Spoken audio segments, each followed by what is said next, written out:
The name, when it finally surfaced, was Wilson Fisk. He did not surface as a criminal. He surfaced on television as a philanthropist, the humble son of Hell's Kitchen promising to save his city. And that was the genius of him, because every dirty piece of his empire wore a legitimate face over it.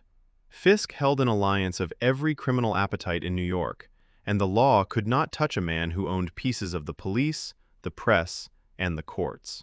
So Matt Murdock fought him on two fronts at once, lawyer by day pulling at every legal thread, devil by night cutting at everything beneath, and the war cost him almost everything on both.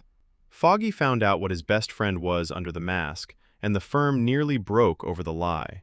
And Ben Urich, the one reporter brave enough to follow the story all the way up, got a visit from Fisk himself in his own apartment, and the kitchen lost its best truth-teller.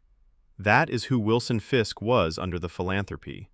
A man who shook the city's hand in daylight and collected its debts in the dark. In the end, it took both of Matt's lives to bring him down. The lawyers did the digging, and the digging found the one loose thread Fisk could not buy back. A corrupt detective named Hoffman who knew where every payment had gone. Fisk sent men to tie off that thread. The devil got there first, and Hoffman walked into a precinct with Nelson and Murdoch as his counsel and traded everything he knew to the FBI. The empire came down in an afternoon of arrests, and when Fisk broke loose from his convoy with one last army of bought men, Matt met him in an alley, wearing something new, an armored suit the color of the rumor he had become. The fight was ugly, and it was final. Wilson Fisk went to prison. The city watched him go in cuffs, and the press finally gave the man in the mask his name, Daredevil. The multiverse has written that name once before, and we watched that older Daredevil choose to spare his kingpin.